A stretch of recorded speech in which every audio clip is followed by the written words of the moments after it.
Hello and welcome to episode 21 of Beyond the Box Score. Trayvon Hastings, Joey Korzanowski with me. What a Super Bowl we got to witness last night. We both had thoughts on the game that I think were indicative of how it was played last night. No, I had predicted 27-17. I was pretty close. It was 29-13. Not in the fashion I would have expected it to be, but I think the game definitely overall played how I felt like it would, with Seattle getting ahead, holding on to a lead, putting pressure on New England, and frankly, the Patriots had no sort of offensive firepower at all, which you talked about them potentially getting blown out if their offense completely no-showed, and unfortunately, they did. Yeah, I thought that we would see a lot more Stephon Diggs. I mean, it seemed like Drake May was really trying to get the ball out, but I just honestly think, like you mentioned, the Seahawks defense was just on another world. I mean, they were throwing things at Drake May that he hadn't seen all playoffs, and like honestly, looking back at it, like this is pretty predictable. Like just given the way that the Seahawks have been playing, and then given the way that the Patriots have been playing. I mean, the Seahawks have been winning because of their suffocating defense because they completely take out the opposing side. And Drake May and company, they've kind of been winning because their offense has been just okay, but then their defense has been doing the same. So then when Seattle comes out and they're at least moving the football, they're not necessarily punching it into the end zone, but they're still putting points up on the board. Drake May's playing from behind. I know he threw for almost 300 yards, but yeah, just not a good showing for the Patriots in general. But yeah, this was all the Seahawks defense.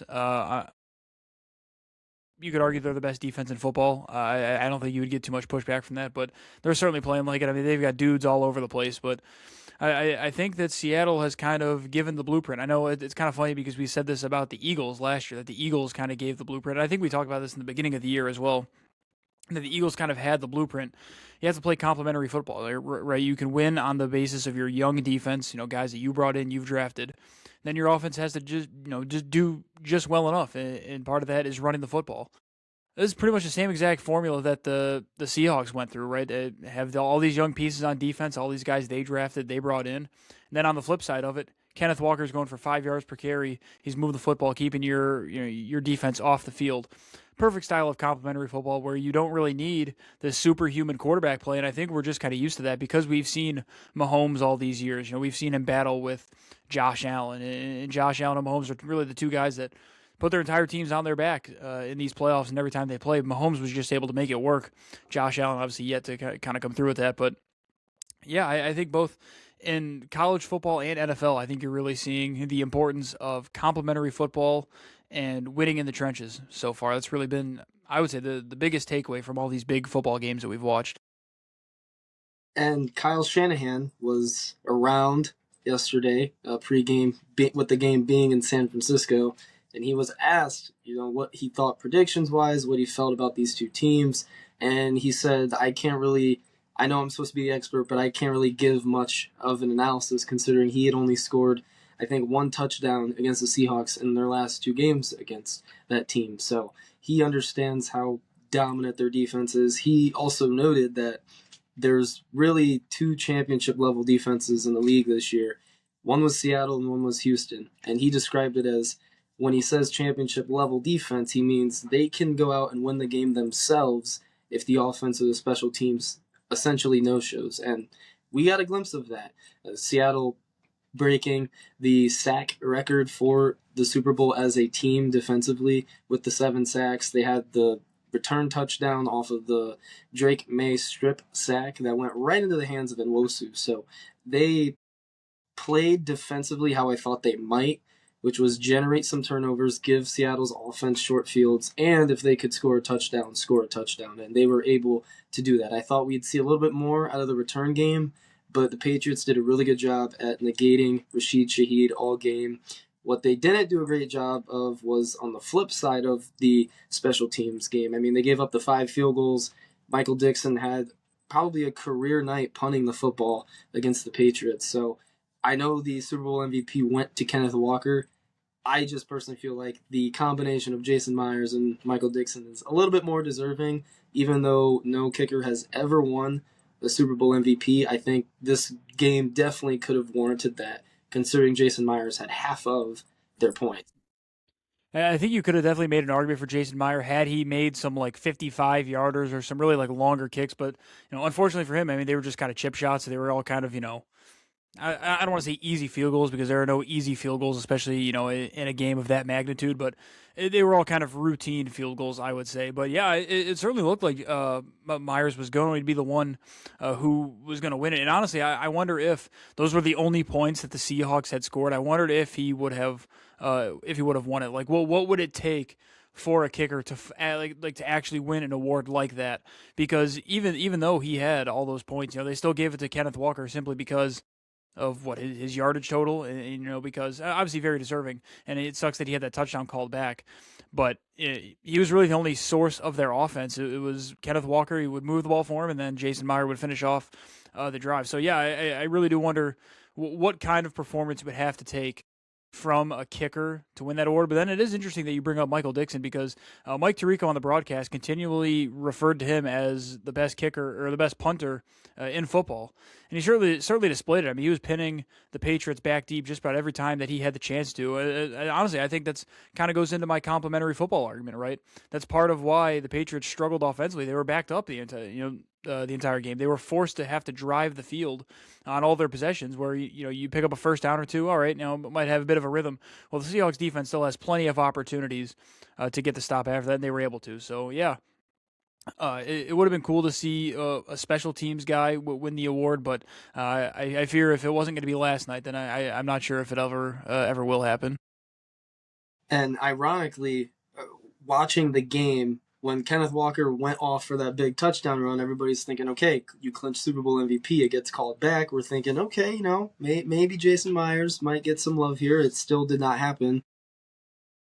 Truthfully, like you said, Kenneth Walker was the sole source of offense for Seattle yesterday. Just the amount of touches he had, the 27 carries, 135 yards, and the consistency on the ground as well. It wasn't like he had two big runs and went silent the rest of the game. It was pretty much routine 3, 4, 5, 6 yards every single time, and then he was also able to break a few runs as well, and that was very pivotal for Seattle in just moving the football down the field. It wasn't a pre-first half. They obviously were up via field goals at halftime, but they were able to get down the field enough to then put the ball into the hands, or I should say feet of their kicker in close enough range to get some easy points. So they were able to do enough in the first half to where in the second half they could play a little bit more freely. Their defense opened up everything for their offense with the ability that they put on display. I mean, 8 straight 3-and-outs for New England's offense. They just didn't have it going. And ironically, in a game where Sam Darnold has never beat the Patriots until now, and the Patriots are the infamous team that Sam Darnold was seeing ghost against, it felt like Drake May was the one seeing the ghost with the exotic blitzes that Mike McDonald was putting together because, man, it felt like there was 14 defenders out there sometimes. Yeah, and again, I mean, this is just such a credit to Mike McDonald and what he's done with his defense. But when we talk formulas to win, all these guys that the Seahawks have, I mean, they've essentially drafted. I know they signed DeMarcus Lawrence and some other guys, but like Emmanuel, they drafted a lot of the guys on this defense. They have drafted and developed. You mentioned the Texans. The Texans did have the defense, but they weren't able to play that complementary football style, right? Because C.J. Stroud had a couple of turnovers against the Patriots. Kind of gifted the Patriots some points. It was the Patriots that were able to play that complementary style of football. You see the Browns. You mentioned Shanahan. Said defenses that can completely win you games. Well, the Browns' defense won them 3 games this season, but at no point this year were they able to play complementary football or do anything to help out their defense. So it just puts such an emphasis on playing a team brand of football, which I think it really is good for the sport. And I think to a point, that's what the Patriots were doing for the most part of the season. They were playing good team football. I know everybody was enamored with Drake May, and he was 1 vote away from MVP, and rightfully so. The Patriots collectively as a team, were really able to get it done. So I think that's really just the big takeaway from this year is that the emphasis on the team football aspect of it, and that it's not going to be one guy that's going to win you games. How you could argue that Patrick Mahomes has won the Chiefs games in past years. I just don't really think that's the case anymore. And for both of these teams, we would have to shift focus towards their free agencies. What will they have to retain in order to potentially get back to the Super Bowl? Everybody understands how difficult it is to even get back a second time. Joe Burrow got there, and we thought, the Bengals are here to stay, and the Bengals have not risen back up at all in any sense, actually, since they made that surprise Super Bowl run. The Eagles have been able to, they've been fortunate to get there consistently, but that starts with their front office and how they've structured their roster, how they're able to give themselves financial flexibility each and every offseason. And we were just talking about this with teams like Pittsburgh, where there is some talent. However, there's a lot of teams, I think, in the league willing to be stuck in the middle rather than truthfully be bad, start from ground zero and work your way up. Or if you know you're a contending team or you feel like you're a contending team, truly go all in on it and acquire some pieces to make that happen. For example, the Cowboys went and got George Pickens. It was a great addition to their offense. The problem is, once again, they don't have any defense. So they move Micah Parsons. They bring in two, in my opinion, quality, nearly all-pro caliber defensive tackles to help their run defense. But their pass defense has taken massive hits back because Diggs has regressed and now off the team. Deron Bland, after his incredible historic season, has not been the same player as well, and he's dealt with injuries. So it's just a few examples of teams that could break through but haven't. Teams like the Bills, teams like the Ravens, who are close, they're knocking on the door, but that door is not swung open for them yet. And I think moving forward, teams definitely should take a long look in the mirror and see what does it take to truly get to the Super Bowl. Obviously, we have the teams that have the Patrick Mahomes that can kind of put their entire team on their back, carry that weight, and just take you to the promised land. But with Mahomes aging, Travis Kelce likely retiring, and also more players probably on the way out in Kansas City, you can't necessarily say that that's true there anymore either. Philadelphia has a quality quarterback, but it's the entire roster that makes the Eagles what they are. There's not truly one team in the league that can say we're going to get there just because of our quarterback. I do think that's a shift in philosophy. We talked about that a couple weeks ago, but I do agree you have to have an ability to get stops, get turnovers, and run the football. But at the same time, your quarterback just needs to do his job, not put the ball in harm's way. And ultimately, that's going to be the key to success for most of these teams moving forward. Some teams are really good at one thing or the other, right? Like the Eagles last year just had such a historic run game. They really didn't have to throw the ball ever, but that was complemented with a very elite defense that got enough turnovers and got enough 3-and-outs and stops so that the offense didn't have to move the ball a ton. The Bills, for example, this year, league-leading run offense, but their defense is average. Their pass game isn't the greatest either because they don't have a lot of skill players. So there's just little things that teams have to find a way to hone in on and improve. I think for Seattle, they've got elite skill players. They've got a quarterback that has proven himself at this point. I know Sam Darnold didn't play the greatest yesterday, but he certainly played better than Drake May, I think, and he was able to make big throws when it mattered most, like the fourth quarter, when he was able to hit that touchdown and extend the lead out to 19 points. And at that point, the game was essentially over. New England was having to play catch-up, but I just think the thing that we talked about a few weeks ago about roster building and not needing such a elite level quarterback, I don't want to say not a dynamic one, because most of the quarterbacks in the league now are dynamic, but in some way, shape, or form. But like the elite level passers or elite level top of the line quarterbacks, you don't necessarily need them anymore to get to the Super Bowl and win. Yeah, and even you look at Drake May this year; he's only in his second year. So I mean, you could see how fast these teams are able to turn things around. Even the Seahawks, right? They had Geno Smith last year. They go out and they feel like they have the team. So you go out and you get a guy like Sam Darnold to kind of bring it all together, and that's exactly what happens. But it kind of goes into the argument that I made about midway through the season. I'd said the NFL is wide open, right? There is no team that you truly feel is going to come out and dominate, or that you would pick over any other team because it would depend on matchups, situation, things like that. Because past couple of years, you could just kind of pencil in the Chiefs to make it out of the AFC. And then even last year, against the Eagles, a team that was pretty far superior to the Chiefs just roster wise and skill wise. Even then, a lot of people were picking the Chiefs. It's Mahomes and Andy Reid. I don't know, man. You can't go against Mahomes.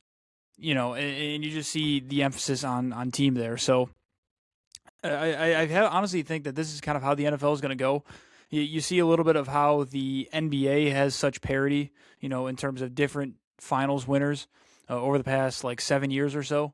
I would not be surprised if that's kind of how the NFL starts to become, just in terms of everybody kind of copying each other in terms of, this is the safest way to build your team, by hitting in the draft, going in and drafting defense. Now, obviously, you can go and draft your quarterback, you can pay your quarterback. There's other ways to do it, of course.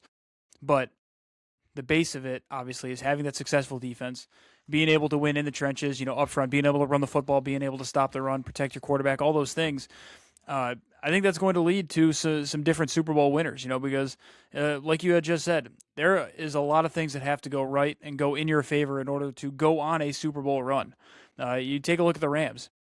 They made that Super Bowl against the Bengals in 2021, and they have continuously fallen short since then, just because some things don't go their way, whether it be injuries or, just some game situations that don't necessarily fall your way. So you do have to have a little bit of luck in that as well. But yeah, I think this parity for the NFL is going to be something that is probably going to be here for some time. And adding on to the point about copying, I saw a tweet last night that is more than likely going to become true, but it was stating that how every offense in the league, it's going to be like 30 or 32 Shanahan, McVay, Kubiak offenses versus 32 McDonald defenses or Flores defenses or whoever you want to put in there. But that is kind of the point. Like teams finding a way to copy, whether that's taking from the coaching tree, whatever that may be, teams definitely try to get the upper hand in the coaching side of things. We still get hires all the time of young, innovative minds because of Sean McVay, and people just want to try to find the next one, the next guy like him. When reality is Sean McVay is probably just a one of one for the age that he was, getting the Rams to where they got to. So I just think overall, the other thing too, and most of these teams that get to the Super Bowl, there are a few exceptions, but most of these teams that go on runs and can get that far and even to the NFC or AFC title games, they've got quarterbacks that are young and on rookie contracts. And I think teams definitely understand the importance of trying to have the most success that you can while that quarterback is on that rookie contract, because once you pay him, it becomes much harder to satisfy all the needs across the roster. The Niners are a perfect example of this. They went to the Super Bowl with Brock Purdy in 2023. He was on his rookie deal that following year, and moving forward, he then got money. But unfortunately for the Niners, they've been decimated by injuries and, frankly, some other things to the point where they just haven't been able to get back. And unfortunately, they ran into their two divisional rivals multiple times, and that did not help either. But I think overall, we're starting to see what the trend is for teams moving forward. And for Seattle, for example, they're going to have to find a way to re-sign someone like Kenneth Walker and Rashid Shaheed. They've got a few key free agents where if they don't retain those guys, it could be much harder to get back. So teams just have to figure out who are the players that they should prioritize, who are the players that are most crucial to success, whether that's offensively or defensively. And ultimately, the luck aspect is probably the biggest thing. In the NBA, we see all the time that it's not always the best team that wins. A lot of times it's the healthiest team that can make it through the playoffs and getting sometimes a favorable run or sometimes not. But despite that, typically the healthiest team is able to get through and into the playoffs. In the NFL, it's almost the same way. There's other factors, though. Like you have games where there might be snow, like the Eagles and Rams a couple years ago, or the Denver New England game. Like there's other outside factors that can dictate a lot in a football game, probably more than a basketball game. But either way, I think the biggest thing is definitely that health factor. And if a team can stay healthy throughout the entirety of their playoff run, more than likely their chances of getting to where they need to go increases tremendously because they're at full strength and the other team may not be at full strength.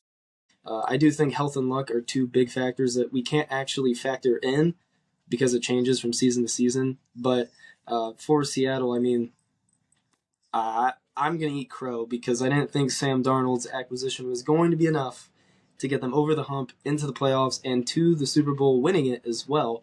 I thought they'd definitely improve and be a 9-10 win team potentially, but I definitely did not envision this being a Super Bowl caliber team, and they proved that very early on in the season, and here we are. Well, honestly, whole Sam Darnold situation. I think it's great. I think you're going to start to see more of this with the retread quarterback option because you saw Daniel Jones at the beginning of the year. I wouldn't be shocked if those next quarterbacks up are guys like Tua, Kyler Murray. Guys who just it doesn't work out on their first team. Whether you come into the league not ready, just not fully developed yet, and then you kind of have to wait until you find that right situation. You saw with Baker. There was clearly a ceiling in Cleveland where it just wasn't working out at the time. Hits a couple of stops, goes to Tampa, it ends up working out. But how do you feel if you're the Vikings? I mean, you're sitting here. This guy was in your building last year. I understand it ended badly, but you cannot let, 2 games completely overshadow what happened the entire season. He threw for what 40 touchdowns last year. I mean, Sam Darnold very clearly had a career year. That's what earned him the contract in Seattle this year. But how do you feel if you're Minnesota? That guy leaves your building. He clearly had a good connection with Kevin O'Connell. Clearly Justin Jefferson liked him. You go all in on your first round rookie quarterback in J.J. McCarthy.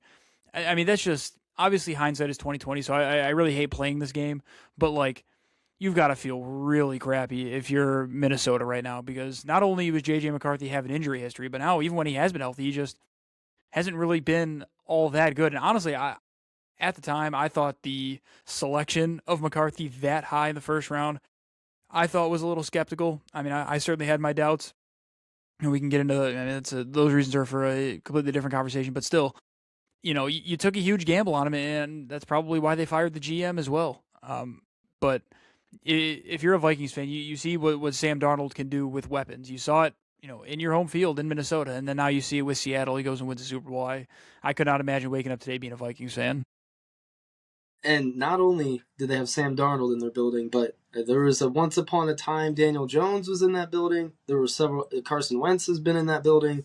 Those are three quarterbacks who can attest to the story arc of being up, falling down, having to get back up, and your point about Sam Darnold and the 2 games that he had that were abysmal, and in large part not fully his fault. Way before that, when Carson Wentz was in Indianapolis, they were waiting till the last game of the season. They had to win that last game against Jacksonville to make the playoffs, and Carson Wentz did not have a very good game. The Colts' entire offense did not, and that ended up costing Carson Wentz his job. At the time, I was very skeptical of that because he had played pretty good football actually for the Colts that entire year. I mean, he only had like 7 or 9 interceptions. He threw for almost 30 touchdowns. He was very efficient actually, but the team had the hindsight we just talked about, got rid of Wentz. Then it turned into the whole Matt Ryan, Phil Rivers thing, and here the Colts are now, still kind of searching, and they have another chance here with Daniel Jones to kind of rectify that mistake they made with Carson Wentz. The Vikings don't necessarily have that chance because all the guys that would have signed are now on those other teams and thriving. So I do agree. I was very skeptical about the J.J. McCarthy selection. Already wasn't high on him as a player to begin with, not because I'm an Ohio State fan, but because I just didn't see enough out of him in college. He was very much from the game manager tree, and everything has to be right for J.J. McCarthy. He's got to have all the right pieces in place, or else you're asking him to do too much, essentially, and that's not necessarily what's needed from the quarterback position. To an extent, it is, but I feel like for McCarthy, it's almost everything around him has to be perfect, or else we saw what we saw this year. More interceptions than touchdowns, and playing essentially half the season. Not a great year for him. The Vikings will have to figure that out, but another team that has to figure things out. we're going to throw this topic in here because I brought it up earlier, but the Cowboys are likely franchise tagging George Pickens.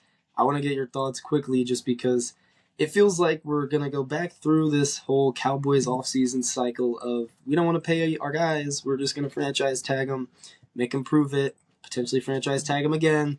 And here we are. George Pickens could very quickly not be a Dallas Cowboy after being better than CeeDee Lamb was last year for them.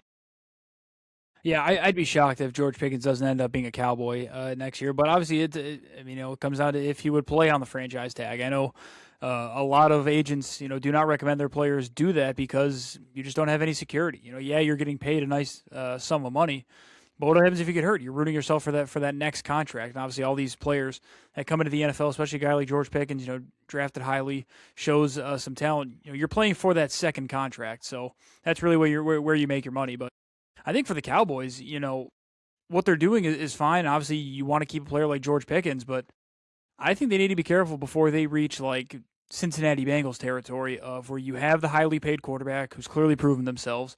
You have that number one wide receiver, and now you're going all in on a wide receiver too when you very clearly have holes around your team. I know they had a nice run game going with Javonte Williams, and offensively, George Pickens played a big role in why they are as good as they are, but that Cowboys defense is not good whatsoever. I mean, obviously, you and I both know that. Um, I don't really know how much keeping Micah Parsons would have helped because they didn't really have that great of a defense with him on it. Obviously, he's a very good player, and I probably thought they should have kept him. But yeah, and now they're going to kind of fall into Bengals territory where now the Bengals have not really been able to draft a defense. They haven't really been able to, since they spend their money on offense, they haven't really been able to kind of counterbalance that. So we'll be interested to see if the Cowboys do. But yeah, George Pickens playing on the franchise tag. I think it'll be interesting because you don't really see many players stick it out and play on the franchise tag. At least not the big name players, because the big name players know what they're worth and they know that they can kind of leverage their way and command one of those big contracts. I'll be interested to see if George Pickens does the same because I don't really know if we'll have an argument here, but do you think George Pickens has really earned, like a big time contract like that? I mean, he clearly has shown the potential and he's shown glimpses of the ceiling, but we've also seen the floor. It's almost a bit of a gamble. We've seen him kind of I don't want to say give up on some plays, but we've seen him maybe give half effort on some routes. Maybe not be fully engaged with the game if he's not getting the football. So those are real signs of concern. When you're shelling out this kind of money. I would say that is actually the argument against giving George Pickens a long-term contract. But what I would argue for in George Pickens' favor, after witnessing this with A.J. Brown for the entirety of the Eagles season, it's typical receiver diva behavior, and it's just what you sign up for at the position if you pay your receivers long-term and they expect to get the football and they're not getting the football. I think most elite receivers come with that baggage. And they're just that room specifically, like that skill room specifically, that believes they always need the football. Like I don't hear about Derrick Henry or the running backs ever preaching about they need their touches necessarily. It's always the receivers. So I think for the Cowboys, I'd argue George Pickens was their wide receiver one this past year, and he could be moving forward as well, playing as that X receiver in their offense. But I also would just mention they're not entering Cincinnati Bengals territory. They're already in Cincinnati Bengals territory. They've actually been in it longer than the Bengals have been in it. And they're just mirror images of each other. I think if they played each other in a game, it might be 56-52, realistically speaking. The teams aren't going to get stops. So I think moving off of Micah Parsons was smart because they were able to get two, not one, but two really good elite level defensive tackles.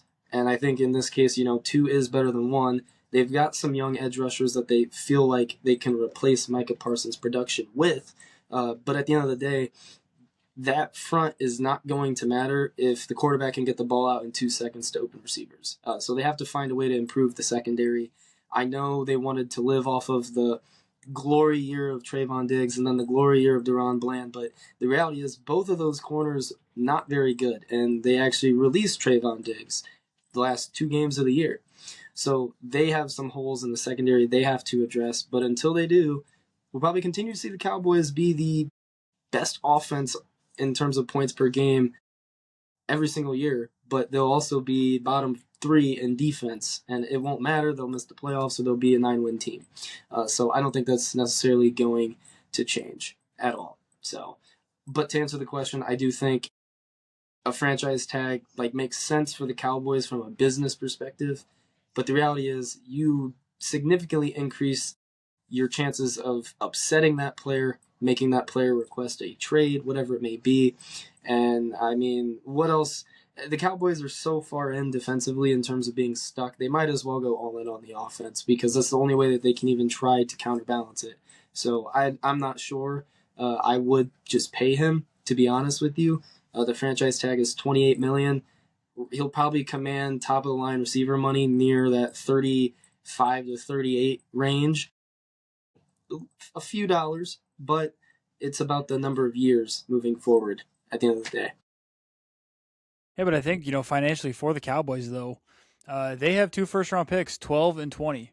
So, I mean, when you talk about, shelling out this kind of money for offense, say, this would obviously be best-case scenario for them, but say a guy like Caleb Downs falls to 12, or maybe they package those up and go and get a guy like Caleb Downs, So the Cowboys, while their defense is bad, I mean, obviously, you can hit on both of those first-round picks.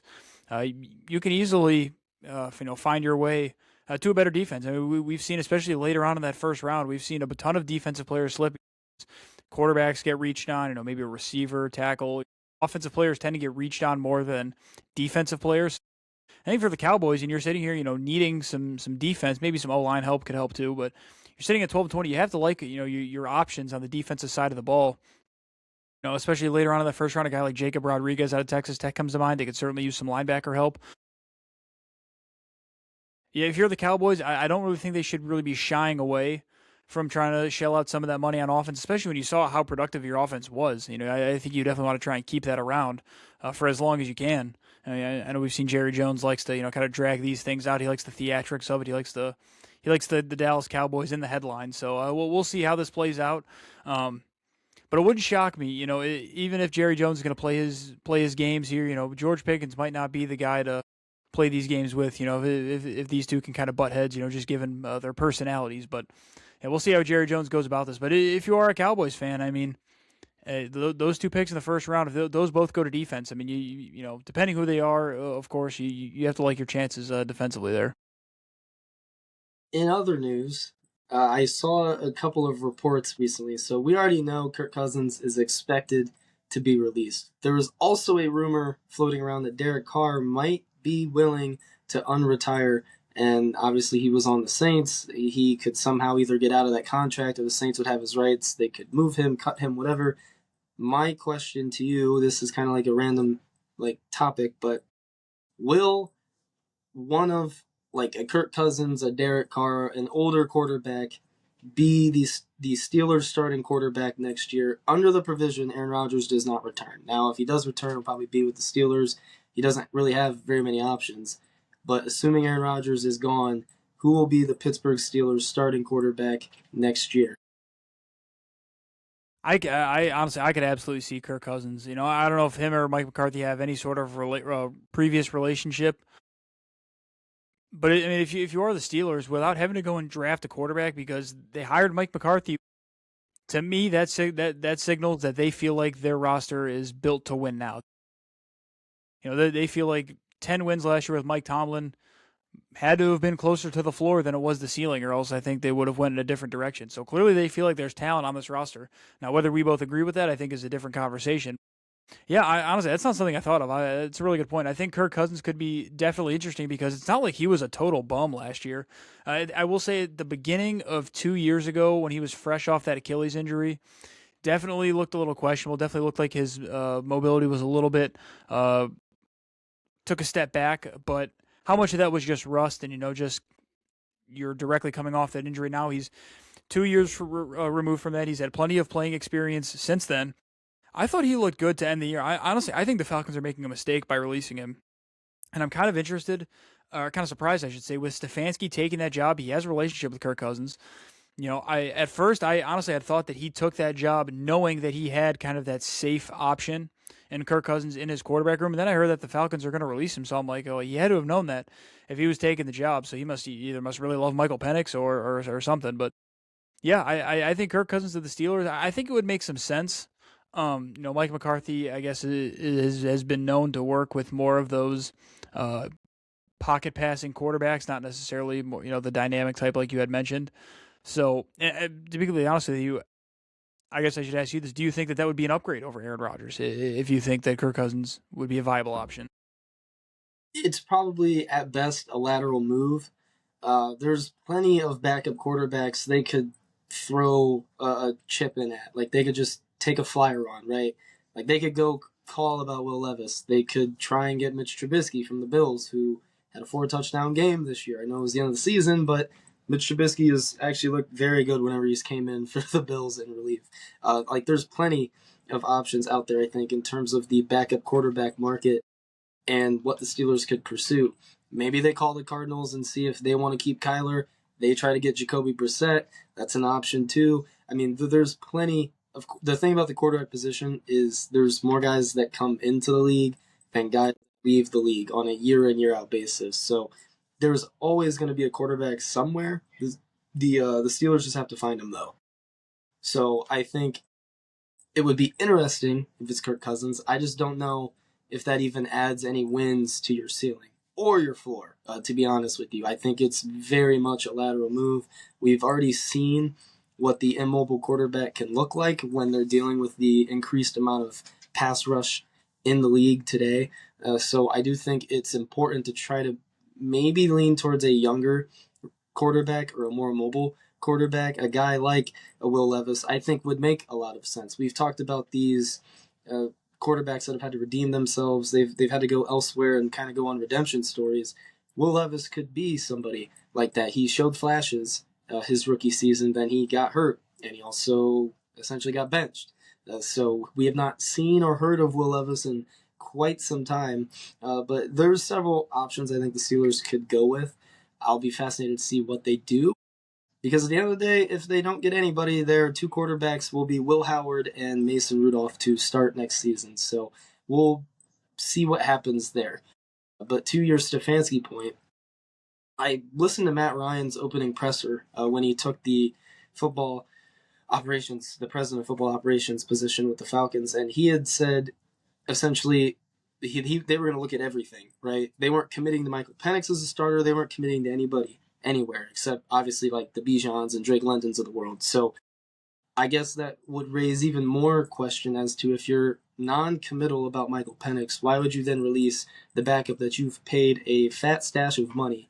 Are you going to work through the draft? Are you going to go sign somebody?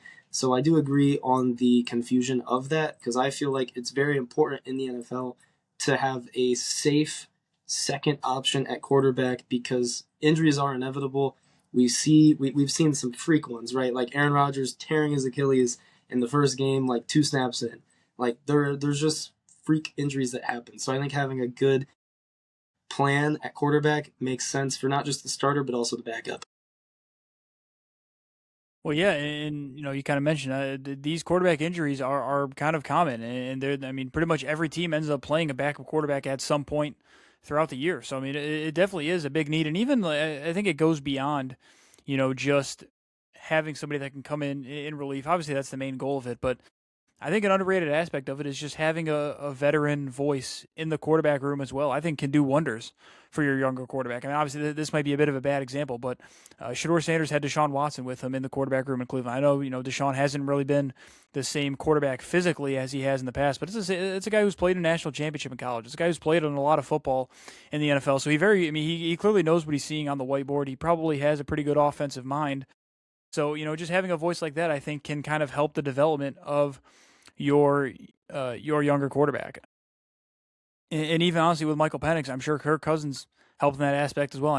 Penix was a little bit older when he came out of the draft, but yeah, I think it just kind of makes sense to have that younger quarterback and then have that safe backup quarterback. I mean, backup quarterbacks, they tend to be rather valuable. I mean, I just asked the Broncos. I'm sure Jarrett Stidham. It was hard to tell with the snow and everything in that game, but you need your backup quarterback in a game like that. So it's always hard to tell when you're going to need a backup quarterback, but definitely a position that teams have valued in the past.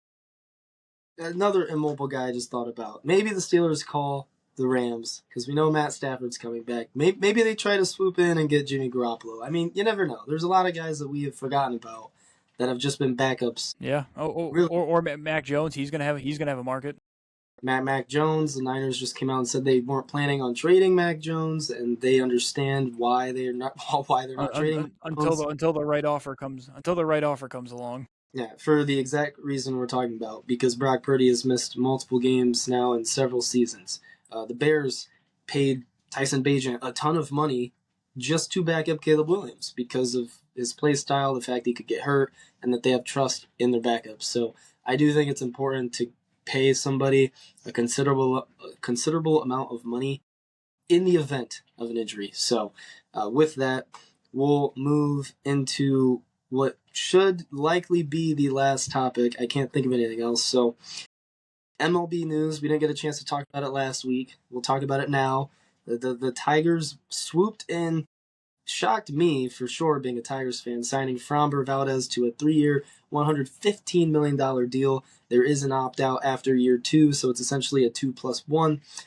What are your thoughts on this? A couple days after the fact, Tarek Skubal also won his arbitration against the Tigers, so he'll be making $32 million this year instead of the 19 that the Tigers tried to pitch. So I want to get your thoughts on the signing, what it means moving forward for Detroit and Skubal, and ultimately what it could mean this season for the Tigers as well, as they hope to get over that ALDS wall, get to the ALCS or the World Series. Yeah, I mean, obviously, just from a baseball perspective, I mean, I like the signing. I mean, Framber Valdez clearly has a lot left in the tank. He's been a really good pitcher so far in his career, and especially over the past couple of years. I mean, he's been really good. But the only thing that as I'm sure you could agree, I just can't help but get out of my head. Like, if you have this money to spend, you're willing to put out this kind of money. Why not just pay Scooble? Like, why go through all these hoops and talk about trading him and arbitration? And like, well, why not just pay him? Like, it makes no sense to me. But I mean, this is the whole thing with baseball and with owners, and especially these smaller markets. They hate spending the money, but then they do it in other facets, and it's like, all right, you very clearly are willing to do it in some areas. I mean, unless they're really banking on keeping Scooble for the entire year. But if you don't plan on offering Scooble, and if you don't plan on offering him a big time contract, a move like this just signals to him that, oh, this is either my replacement, or, oh, this front office is willing to spend the money, but just not to a guy like me, which again, definitely does not make sense to me. If you have the best pitcher in baseball on your team, I feel like you would want to do everything in your power to try and keep him on your team. Obviously, it's a lot easier said than done, but yeah, I feel like there's a lot of mixed signals coming from this move. So being someone who definitely scrolls through and checks Tiger's Twitter now quite often after the Framber Valdez sighting, what I can attest to is the fact that the Tigers have offered Scooble in the past. They've offered him contracts each of the last 3 years actually to extend him. And obviously, in those 3 years, I think his value has only increased each time, pretty much exponentially. But to my understanding, the holdup is the years. Like Scott Boras and Tarek Skubal want the 5 to 7 years. He's already in his late 20s. He's already had 2 very significant arm injuries to his throwing arm. So realistically, giving a pitcher at that age who's also left-handed, we don't see very many successful left-handed pitchers deep into their career either. Paying him for that long probably isn't the wisest thing. I mean, this is the same team, same organization that was essentially stuck with Miguel Cabrera until he was 41 or 42 for partially the same reasons. He was making so much money at an age where he was simply just not as productive. And even when he was productive, it wasn't in the lineup every day. So I think it's important for the Tigers to try to get this thing inside 5 years. Keep it within 5 years, because after that 4th or 5th year, you're going to start to more than likely see some of that drop off that you typically see with pitchers. I know Scooble's dominance seems like it's never going to end, but the reality is there's going to come a time when he's not the same pitcher. It could be another injury, it could be the age, it could be the evolution of the hitters, whatever it may be. I think it's important the Tigers still try to sign him, but the reality is, say they sign him to the $50 million that I can understand that they offered him. To my understanding, he was offered $50 million at some point. It was just for 2 or 3 years AAV. So let's say they pay him that. Let's say he accepts it. The reality for the Tigers then is you're paying two pitchers a combined $88 million, whereas the rest of the roster will still need re-signed. Their entire core is pretty much in the same negotiating window here. Like Spencer Torkelson, he'll be up soon. Riley Green will be up for an extension. Kerry Carpenter, Gleyber Torres is on a 1 year. Some other back end relievers are on 1 or 2 year deals as well. So this comes into that whole allocating resources thing that we just talked about with Dallas and Cincinnati. How are you going to best satisfy all the areas of the team? The unique thing about the MLB and with the minor league system is that it's not like we can just go draft a guy. He's going to instantly go play for our major league team. You have to build through the minor leagues and the farm system.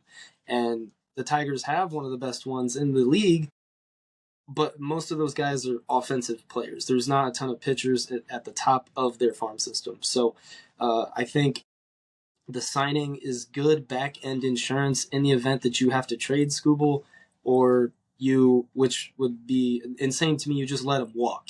I think it's important if you're going to lose somebody and you know you're going to lose somebody, rip the Band-Aid off, trade them, get the assets that you can, right? This is the whole thing with Giannis and the Bucks. They've been pushing this along for multiple years now. Giannis 2 years ago probably has much more value than Giannis now. 1, because of the age. 2, because of the increased durability issues. 3, his production has gone down. And I mean, the fourth thing would be leverage. The Bucks don't have nearly as much leverage because he doesn't have as many years left on his contract. It would be the same thing if the Tigers go to trade Skubal for essentially half a season rental to somebody. I think he would have more value now, and he also would have had more value last season at some point if the Tigers said, you know what, we're just going to move him. So this is all credit to Scott Boras and his wizardry as an agent. He's also Spencer Torkelson's agent, so that'll be fun when that happens as well. Spencer Torkelson being one of only 5 first basemen last year, fun fact, to hit 30 or more home runs. And the other 4 are some pretty big names. So I think he'll definitely use that for both Torkelson as leverage, and then for Skubal, we know what he is.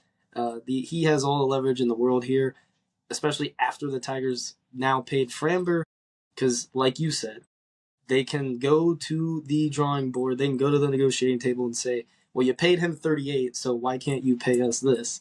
And if they're paying Framber 38, how much does that make Tarek Skubal worth? How much does that increase the market now for the best pitcher, I would argue, in baseball, alongside him, Paul Skeens, but easily the best lefty in the entire league? So I think they're gearing up to prepare for a very strong first half of the year, essentially what they did this year. And then at the deadline, if they go to the drawing board, they maybe take a couple calls on Skubal, they see what's out there. Maybe they then pivot and decide to move him. But if they have a really bad first half and they're not winning, maybe they just say, screw it, we're going to trade him at the deadline, and they make it known. I think the thought of losing that elite of a player for any level of sport, any sports league, any of it, but somebody that's at the top of the sport, letting them walk for free just seems, it's just sickening to the stomach. It'd be like when the Cavs lost LeBron to Miami. It's just sickening when a guy unexpectedly leaves in LeBron's situation. Now, in this situation, it's very much expected. So the organization should work to be proactive and get ahead of this rather than be reactive. And I think signing Framber was a little bit more on the reactive side. I'm not even against it, but it just feels like they could have allocated that money such a long time ago to Tarek Skubal instead, and they wouldn't be in this situation. So I think for next season, big time potential. I mean, you have at the top of your postseason rotation Tarek Skubal and Framber Valdez, and then whoever you want to put in at 3. I mean, the Tigers have plenty of options. Casey Mize, Reese Olson, Jack Flaherty, Troy Melton, who looked very good in the postseason. So even Kiter Montero and Jackson Jobe whenever he comes back from Tommy John. Like, there are several pitchers the Tigers can rely upon. So I don't think it's necessarily the end of the world when, not if, but when they lose Skubal. but I do think he's somebody that's just irreplaceable because he's almost guaranteeing you 20 wins a year if you think about it, and not very many losses. And then in the postseason, he's guaranteeing you even more wins. Unfortunately, we as the Tigers fans will have to probably see our last of Tarek Skubal in a Tigers uniform, but on the bright side, they were able to replenish losing him with somebody who's probably a top 10 to 15 pitcher in baseball. And I know that's a drop off, but it could be much worse. Yeah, and I mean, there's, simply put, there really is no replacing a guy like that. You mentioned the 20 wins. I mean, that's about accurate. I mean, every time he takes the mound, you kind of assume that you're going to win, and you just don't kind of get that talent around the league. So I would have to agree. I don't. I think if the Tigers do not bring him back, they'd be making a massive mistake. And like, this is the whole thing with MLB. Like, I understand these owners, with no salary cap, no salary floor, none of that. They need to spend their money wisely. I get that. They want to make financially, wise decisions. But when you have a once in a lifetime player like this, I mean, a guy who's as good as Skubal is, I mean, shouldn't the goal just be to keep him? Like, I don't understand why this is such a hassle. I mean, and coming from a Guardians fan, I mean, the only player we really have ever signed and extended was Jose, and I thank God we did, because if not, we'd probably be a minor league team at this point. I mean, I don't even know what we would look like if we didn't have Jose Ramirez. So, like, I totally understand. Like, from the owner's aspect, I get you know being financially smart, and spending money where you can, and kind of spending it wisely, spending it tight. But this is just one of those situations where it's like you're not going to find another guy like this right now, or maybe even for quite some time. So I mean, it seems so easy to the fan to just sign and pay him. But like you said, the years certainly play a factor into it. But if you're like, again, if you're the Tigers, you just got to shell out that cash. I mean, if you have players to this magnitude, you've got to keep them around. I mean, there really is no other way around it. I don't really know how else to put it. If you have players like this, you've got to keep them. It's the only way to field a winning baseball team. Simply put. And to conclude that conversation, I will say so when Tarek Skubal does not ever get the money or years he wants from the Tigers, but then he goes to the Dodgers, who will allocate and defer his entire deal. I just want everybody to not be mad at the Dodgers. We get mad at LA for essentially signing everybody. They have over $1 billion in deferrals actually on their contracts of their current roster. But everybody goes to LA because they can get their money in LA. LA is willing to shell out that cash. I mean, they just brought in 3 players this year that are going to exponentially increase their chances of winning again. I mean, you get Kyle Tucker, you get Edwin Diaz. It just, the list goes on and on with the Dodgers. So don't get mad at the Dodgers or the Yankees or the Mets or Padres or whoever's willing to actually throw out their money and use it because, well, players want to get paid. That's kind of the moral of why you play the sport, is to get paid. So with that, we will conclude episode 21. Said 30 minutes, it ended up being an hour almost, like always. So I want to thank everybody for tuning in, listening to another episode. We'll either be back later this week, maybe talk some NBA stuff, or we'll wait till next week, see what else might happen this week news-wise, and go from there. But I want to thank everybody for tuning in on whatever channel, platform, whatever it is they're watching, and whatever it is you do on that, like, subscribe, share, whatever it may be, please do it. We love the support, and go ahead and share it with friends and family as well. But outside of that, we will catch you guys in the next one.